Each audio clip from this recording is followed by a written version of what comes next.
Welcome to Stories of Impact. I'm your host, Tavia Gilbert, and along with journalist Richard Sergey, every first and third Tuesday of the month, we share conversations about the art and science of human flourishing. Artificial intelligence. At the start of this year, it seemed as though AI shifted from a relatively niche technology known to industry insiders into a subject that suddenly captured broad public consciousness, especially as ChatGPT burst on the scene as a tool available to virtually anyone. AI became a source of fascination, anxiety, confusion. It's on everybody's mind. So what exactly is AI? Artificial intelligence is the ability of machines to perform tasks, such as learning and problem-solving, that are typically associated with human intelligence. And every single aspect of how we live our lives may ultimately be transformed by this technology. It's happening fast. The pace of change over the last 6 months or so has been staggering. This is a phenomenon, and when I say phenomenon, I don't necessarily mean a threat. But this is a phenomenon that how it's transforming society. It seems that it's going to be bigger than the internet and also in a shorter span of time. That was Dr. Mohammed Aurangzeb Ahmed. He's a University of Washington professor of computer science and a practicing Muslim. If AI's supercharged data processing capabilities are already transforming every aspect of society, then sooner than we think, machine learning could influence virtually every aspect of modern life, including education, the arts, medicine, the justice system, language, even religion. Dr. Ahmed says there are serious implications. On one end of the spectrum, we are designing a calculator. On the other side of the spectrum, we have a scenario where a system which is making life and death decisions and everything in between.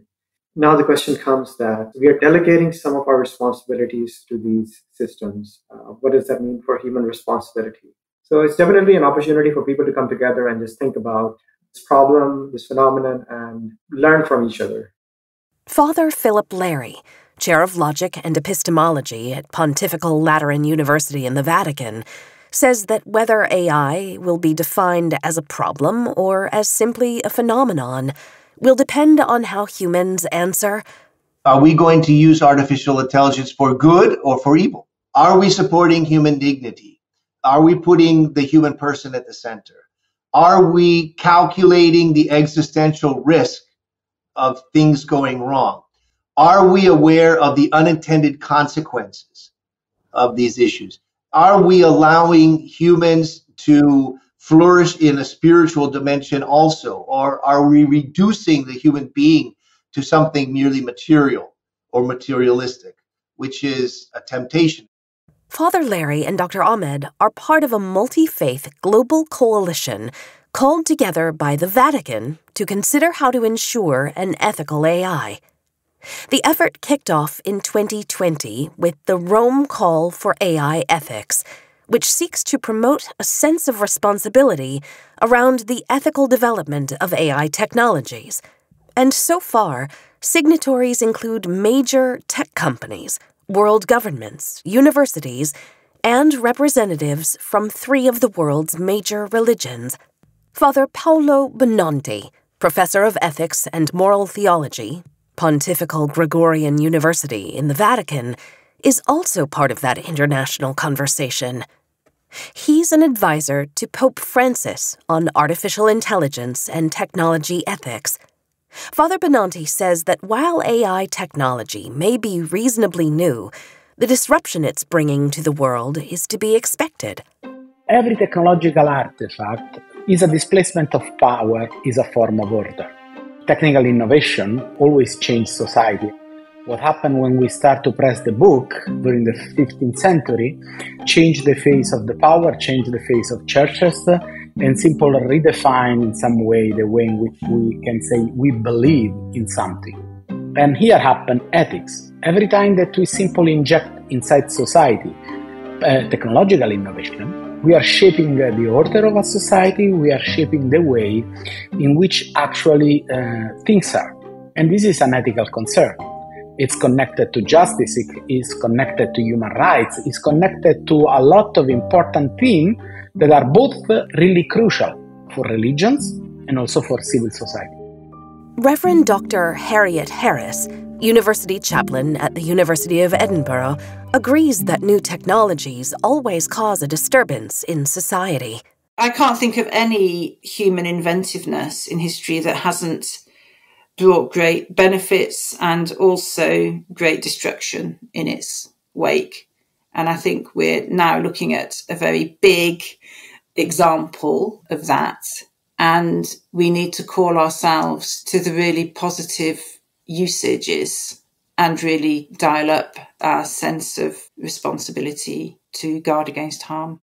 She believes that's why religious leaders, scientists of faith, and anyone with a concern for the future has a responsibility to call for humans to be centered in AI's development and deployment. As with other technological developments, we want to honour the good in them and the skills and gifts that human beings have developed in order to create things that can bring benefits.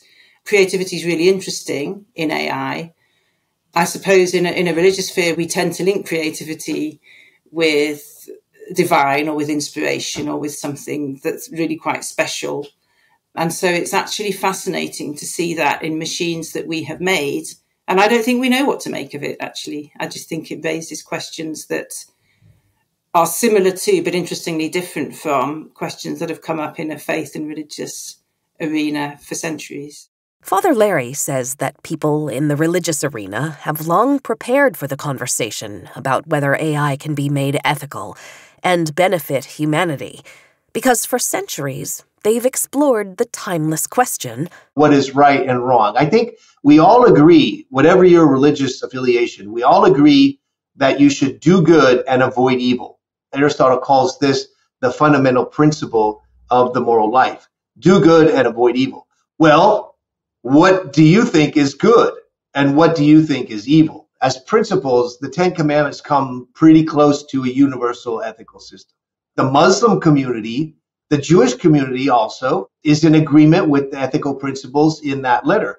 Retired Reverend Dr. Stephen Croft, Bishop of Oxford and founding board member at the Center for Data Ethics and Innovation, adds, what needs a greater, more general understanding is the immense power of these technologies to reshape human life into the future.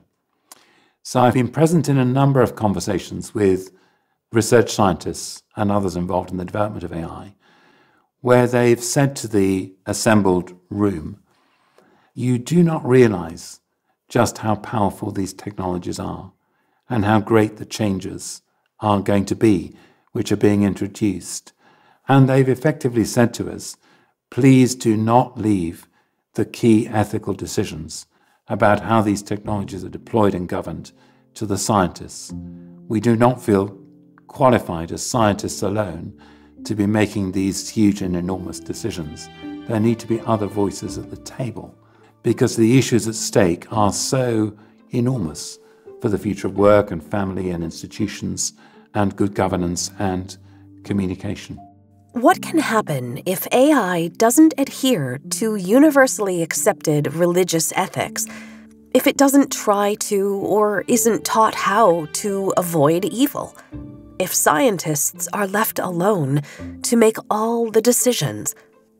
How might an AI without ethics approach problem solving? Father Benanti offers a sobering answer.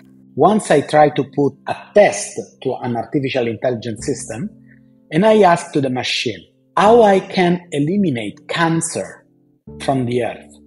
And I know that the machine was giving me the solution, bringing the best optimized number. So what is the solution that gives me 0 as first result? And the first answer of the machine was, kill all the humans. Jewish writer and academic Dr. David Zvi Kalman, scholar in residence and director of new media at the Shalom Hartman Institute of North America, agrees that it's time for religious leaders to weigh in on technological developments. Many religions understand themselves to be moral forces in the world. They're there to help people understand and incorporate into their lives moral ideas.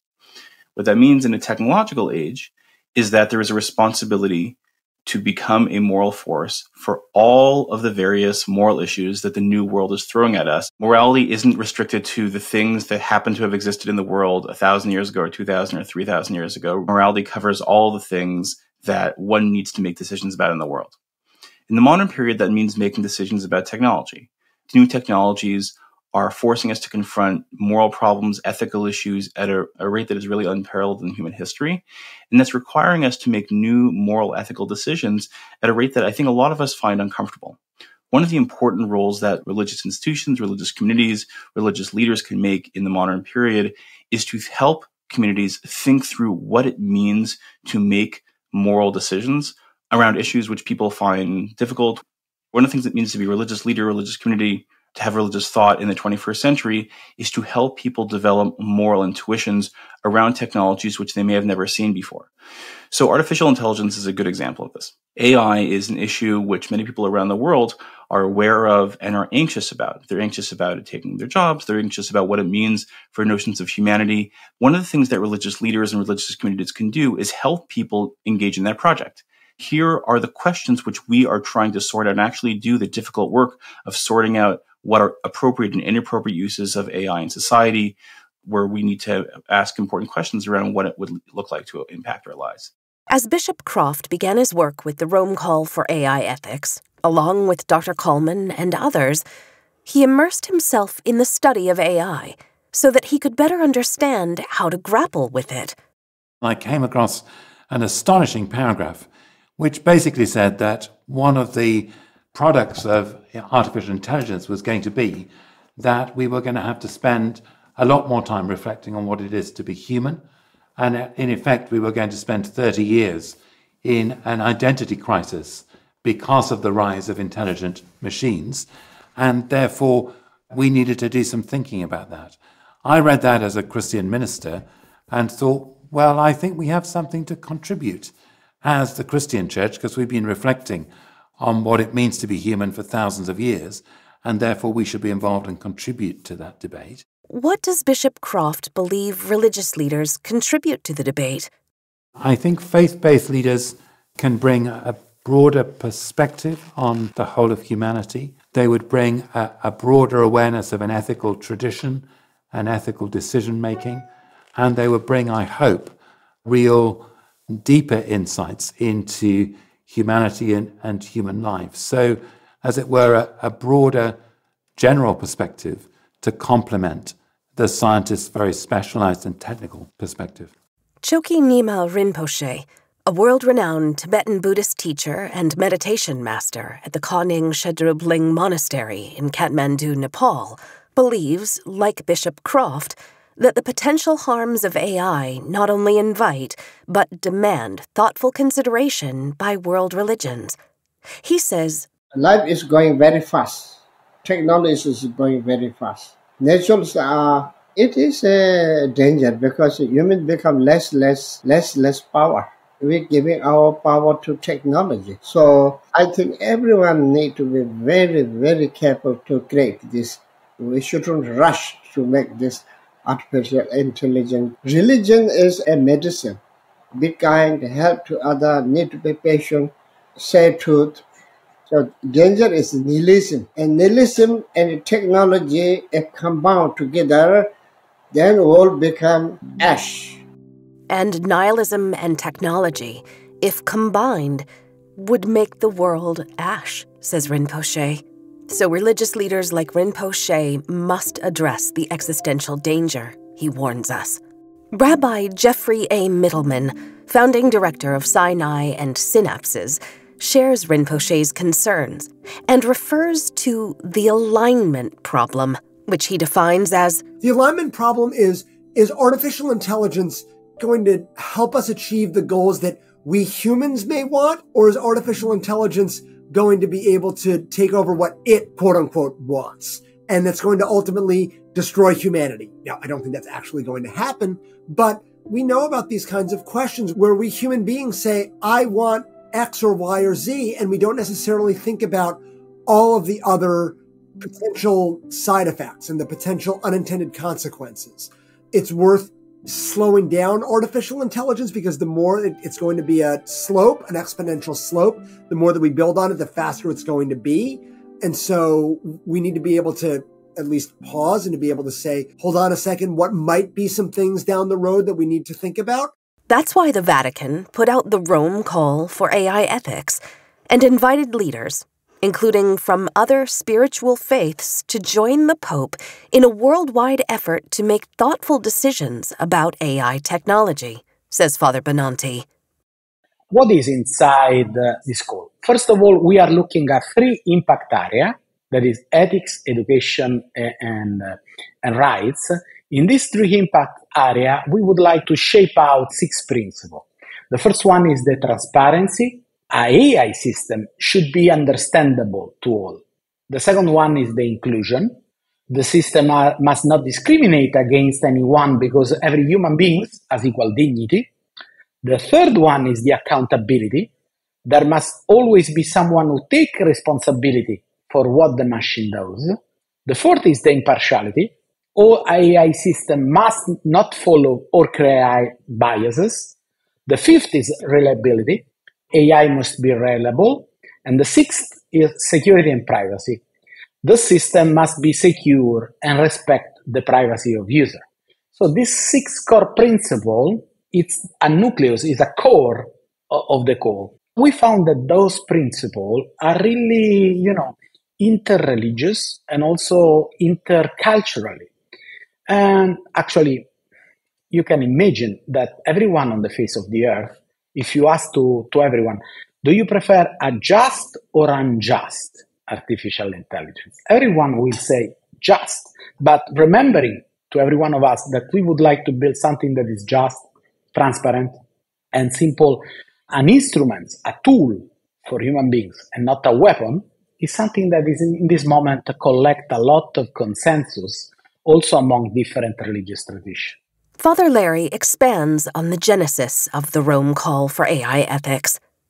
Pope Francis is probably the most universally recognized leader in the world in terms of morality, ethics, concern for the poor, helping human people to flourish in whatever aspect of life that they have. So the people in charge of the tech are recognizing the need to have an external input from people like Pope Francis or other experts in the Vatican in order to help understand the moral ramifications of the technology which we are creating. Pope Francis doesn't understand the technology. He's not an engineer, obviously, but he does understand the consequences of the technology. Pope Francis often talks about putting the person at the center of technology. And so I think the main question to ask when we're developing a platform or we're moving ahead with technology is the human person at the center of this technology? So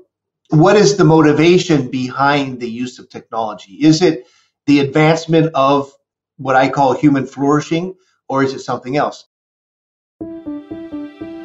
Some of us can remember when technology wasn't moving ahead quite so fast, before the internet shifted the world from an analog to a digital interface. And we can remember how dramatically that shift changed how we think and how we behave. The latest technological revolution amplifies that transformation, with AI bringing us into relationship with a new, even more powerful interface, says Father Benanti. This new age of evolution of automatization, driven by AI, has a new kind of interface, mind. And what's the implication of the human mind serving as the connection to this new technology? It's also something that could be really problematic, because an AI can not only anticipate the behavior, but can also produce a sort of behavior in people. And that becomes the most powerful instrument of control. Dr. Junaid Qadir, a Muslim professor of computer engineering at Qatar University, agrees that one of the biggest dangers of AI is its potential to influence our minds. He says whether that influence is distraction, nudging behavior toward a particular outcome, or overt manipulation, it's a problem. We need to be very critical in the way we use technology, because technology often creates new problems of its own. We are not very systemic in the way we analyze how we use technology. And with the AI revolution, the collateral damage is our own attention, and our own thoughts are now fragmented. So unless you are very deliberate about how you use technology, you have so many notifications and so many algorithms that are at work trying to influence your behavior. Technology tends to concentrate wealth and power. So whoever has technology, they can have a lot of influence over other people. And we currently do not have a perfect equality in terms of where the technology is developed, who is developing the technology, how the technology is being designed, for what purpose the technology is designed. Bishop Croft cites his concerns around the impact of that inequality. The ways in which big tech has begun to accumulate data and use it need a great deal more transparency and scrutiny, and also the effect of that on actual behavior, not least voting patterns and the way that undercuts our democracy, patterns of public debate and public truth, and the way in which people's whole lives can be manipulated and shaped because of what people understand and know about us. Often the issue is not that people's data is being taken away from them, it's that we are being incited to give it up without knowing the full consequences of that. We're seeing the big tech companies encroaching more and more on different aspects of human life, and actually are beginning to influence and shape the very essence of what it means to be human and to act in a free manner. And we need to take notice of that as a society, because these technologies are so all-pervasive. The technologies have now reached a point where they're not just for science enthusiasts or the realm of science fiction. They're really beginning to impact everyday life and our economy. And we therefore face, as human societies, really critical decisions about whether and how we will manage those technologies ethically. If we don't, there will be really significant consequences and also opportunity costs for human flourishing in the future. And if we don't engage as modern liberal democracies with these technologies and how they're governed, then we'll find either they're driven by the marketplace and large multinational tech companies, or totalitarian states in terms of the levels of investment that China is making in AI. And the whole world is going to be shaped by the way we respond to this kind of technology in the future. AI shouldn't be viewed only in a negative light, though, says Dr. Kadir. It has great potential for positive impact and has already demonstrated previously unimagined problem-solving capabilities. Producing wonderful results in diverse fields such as translation, in recommendations, in object recognition, image recognition, and so on. And especially in just the last 1 year or so, there is a lot of excitement in what people are now calling general purpose AI, or some people are calling it foundation models, in which you do not train your AI for just one task. So that has resulted in something like ChatGPT, where you have a model that has many parameters, billions of parameters, that is learned in a self-supervised fashion. However, a big problem with that breakthrough technology is that although it's a chatbot, people are using ChatGPT as if it was a search engine. They're accepting the text ChatGPT generates as a trusted source of information, says Dr. Kadir. And that trust has not been earned. It will produce a very persuasive answer. The jury is still out about how factful it is. Sometimes It has problems such as hallucination. So it's not perfect yet. Wait, what does Dr. Katter mean? AI has problems such as hallucination. He explains, These AI models, they have their own biases and they can just plain hallucinate as well, create facts. This aspect is also very worrisome, that our engagement with reality is affected. Rabbi Middleman, who referenced the alignment problem, elaborates on the hallucination problem. There's a lot of hallucinations that come up. So when there is a language hallucination that comes in from ChatGPT, for example, that could spread like wildfire and really create a lot of challenges in the real world, on the ground, not just online. In Judaism, God creates the universe using words. The words that we use have impact. There could be a lot of concerns of what happens if there is something that is created quickly and it spreads like wildfire before it's actually going to be corrected. And it's very hard to be able to correct something once you hear it. Once you hear something, it's much harder to be able to say, wait, that might not be true. Big tech companies have been the primary decision makers around what safeguards might be put in place to mitigate AI's potential harms. While they might admit that more wisdom and oversight are called for, they're also moving fast, competing for market share. In fact, Dr. Coleman says that while global big tech holds in their hands one of the most powerful tools humanity has ever known, its creators are simultaneously working to make sense of it.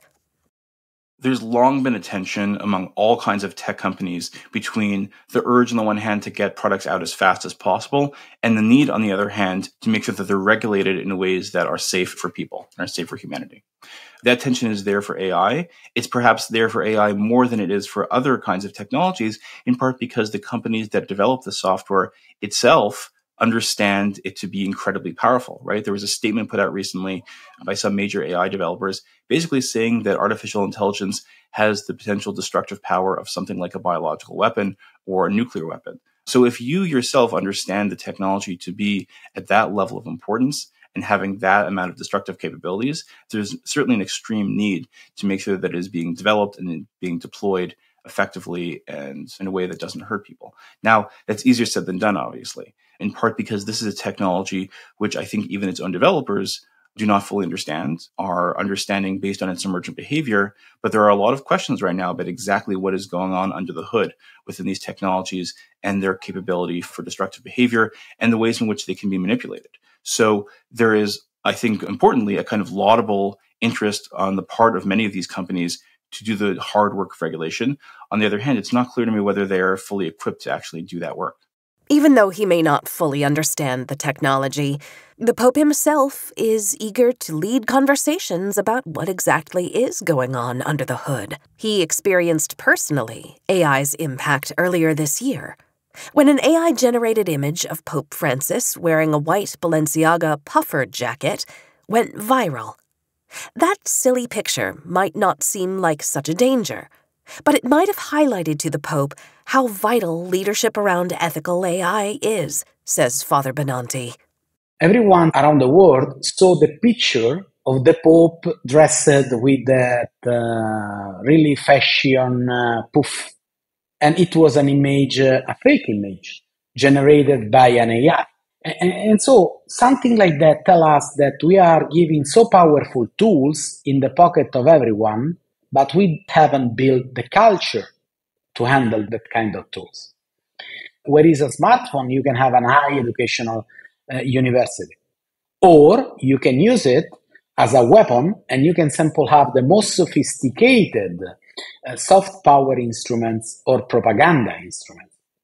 So probably in the future, we could have someone that take AI as a source of authority, as a new oracle, as a new religious leader, as the source of wisdom. The other problem could be, for example, the using of AI for fake news or producing fake declaration of religious leader. There are a lot of situations around the world in which religions are involved in civil war, as an instrument by someone to fuel the war. Can you imagine what a fake news or a deep fake made with an AI can produce? It's unbelievable. Because the potential harms are so grave, says Father Benanti, everyone involved in answering the Rome call for AI ethics is determined that their contributions to the conversation have a positive impact. All the stakeholders has to give their own contribution because it's a global problem. And for every global problem, we can just work with global solutions. Dr. Ahmed has a mixed outlook about the potential success of a global solution. I would say in the short term, I'm pessimistic, and maybe even pessimistic in the medium term. And that's mainly because technology is developing very rapidly. We don't really have the tools to regulate, and its impact on society it'll take us some time to figure out what is going on.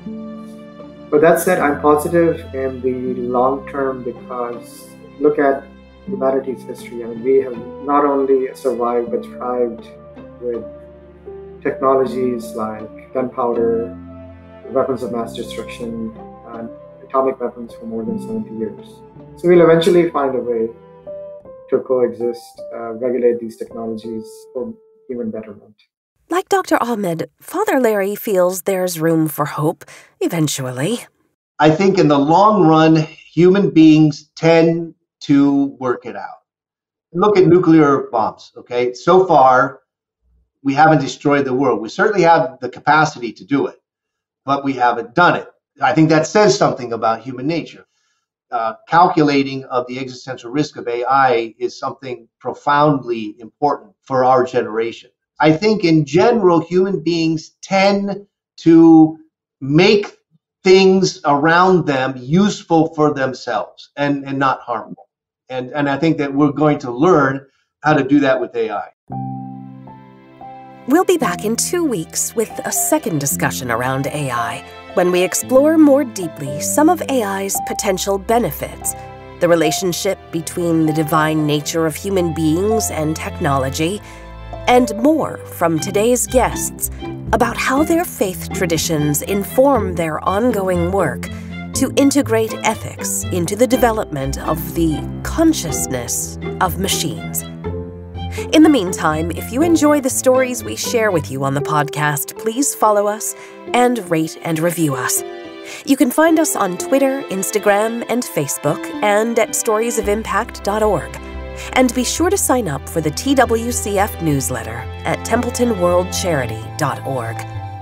This has been the Stories of Impact podcast with Richard Sergey and Tavia Gilbert. Written and produced by Talkbox Productions and Tavia Gilbert. Senior producer Katie Flood. Music by Alexander Filipiak. Mix and master by Kayla Elrod. Executive producer Michelle Cobb. The Stories of Impact podcast is generously supported by Templeton World Charity Foundation.